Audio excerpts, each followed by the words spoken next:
On this short video, I want to discuss another puzzling text in the Rambam, in Rabbi Moshe ben Maimon, the Maimonides, and that is in the laws of Shechita, the kosher slaughtering, and in particular the 10th chapter that deals with trefot. Of course, we know that Chazal tell us about specific trefot, specific types of, wounds or diseases that make an animal not kosher. Meaning, even though it's slaughtered kosher, once you inspect the insides of the animal, you see it's treifa and you cannot eat it. Today, by the way, in slaughterhouses, a lot of times more than half of the animals have to be considered treifa, and they usually sell it to non-Jews. Non-Jews don't mind eating treifa, and we're not forbidden to sell a non-Jew treifa because it's not forbidden for him. The Torah openly says it, that treifa and nevela can be used. You're just not allowed to eat it.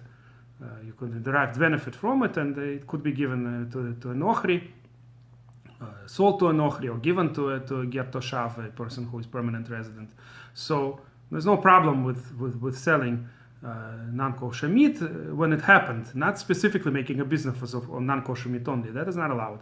But to sell, when it happened to be that the animal is treifa, to sell it to non-Jew. A lot of the times we consider animal treifa when we're not 100% sure that it's kosher, meaning some of the things that we consider treifa are actually safek. Maybe they're treifa, but just in case they're sold. Now, the main treifa that's inspected usually today is the treifa of lungs. That's the common one. The other ones, if an animal behaved normally, was not like, didn't fall from a roof or anything like that, or wasn't attacked by a predator, then there's no reason to inspect the rare trefot that could happen in other organs. But in theory, there are tons of trefot. These are very complex laws, mostly coming from the Talmud tractate Chulin. So they're listed close to 100 different types of trefot, even though they all come from a few general categories, and those categories are considered halacha Moshe Sinai. But the specific trefot, there are a lot of disputes about them, and specific halachot. Some of these disputes even arise today. There was a question about certain operations that are performed on cows that are used later for milk. Of course, if the cow is treifa, the milk is also treifa. So there were questions about the milk that they take from these cows, if the cow became treifa after the operation. I'm not going to go into any of these details. My purpose is to discuss only the Shechita of Rambam with regards to the cases where the treifa seems to be living. And that is, the Gemara tells us that the treifa would normally die. There is a dispute how long it would take it to die, but generally we follow the opinion that for 12 months it could survive, but it wouldn't survive more than 12 months. So basically, a treifa dies within a year. Now, I must mention here that in the Talmud there are other opinions too, and there is an opinion that a treifa could live for very long. But we're going according to the opinion that the treifa would not normally survive. The problem is that our eyes see physically that there are certain treifot that an animal still survives. There are ways to treat certain treifot and the animal will survive. And that's what Rambam actually is addressing. So here are his words, and before I offer the novel interpretation, let's just read what he says. So he says, first of all, there is no. I'll read the halacha that doesn't really apply to this particular lesson, but it's also important. So first he says he's discussing the opposite case. If an animal is not considered treifa by Jewish law, but would be dying, right? We usually call it misukenet, an animal that's in danger. So he says, you're not allowed to add to any of these treifot, only what the Chazal told us, what the sages of the Talmud told us is treifa. But if an animal happens to have something else that we think that it would die, it still doesn't mean anything, because since our sages say that it's not treifa, it's not considered treifa, and we're not allowed to add anything. Even if we know that in terms of the laws of doctors, the today's knowledge of medicine, this animal is not supposed to survive. And then he says the opposite, that all these treifot that our sages considered, they will be treifa no matter what, even if the animal lives very long. Even if we know that our knowledge of medicine tells us that this animal will live, still if it's treifa, you're not allowed to eat it. As it says, Al pi haTorah asher yorucha. This is the pasuk, the verse that's always quoted, that we have to follow the sages. It's talking in the Parshat Shoftim about when you don't know specific law, there is some disputed laws about specific law, you'll go to the greatest Sanhedrin, the main Jewish Supreme Court, if you will, and they will decide, and according to what they tell you, what they paskin, you have to follow. Al pi haTorah asher yorucha. You have to do exactly what they say. So what is Rambam saying here?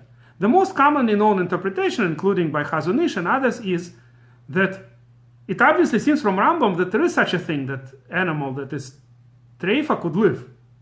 That the doctors could be right, that the animal will live.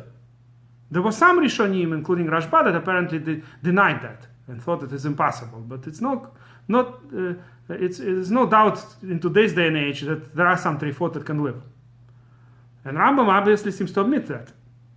But the question is, why then would it be still considered treifa if it can live more than 12 months? If we say that treifa is not supposed to live 12 months, so obviously since this one can live, that means that it's not treifa. And the answer is, they say, because teiva changed. The nature of things changed. There are some Rishonim, including Tosafot, who bring that in certain things nature changed. For instance, Tosafot brings it in the case of how early the animal could give birth. After how old has to be a specific animal to give birth. So they claim that the nature changed in terms of that. Now, whether nature actually changed or not is actually a big dispute. But we're going to go by what right now is Chazon Ish trying to say and some other interpreters. So what Rambam is saying according to them is something like this. That yes, today some animals that used to die less than 12 months after this treifa would appear, after they would get sick with this particular problem, today they would survive, these animals. But because in the times when the sages of Sanhedrin existed, when they had the authority, we don't have smicha or Sanhedrin already for the longest time, but when they paskened that this is treifa. This was the time of hara, as Chazon Ish puts it, based on a midrash in the Talmud, that for 2,000 years there was a time of hara. There were possibilities of basically new psaks. From then on, it's fixed. Now the law is fixed. Once the Chazal decided it's treifa. That's it.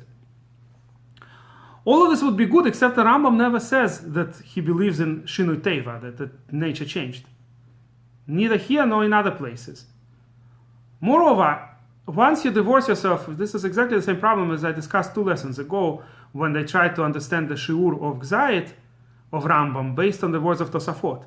But it's not clear at all that Rambam agrees with Tosafot. So since Rambam nowhere says that Gzayit is close to a third of an egg, there's no reason to suspect that he thought that way. All he says is that a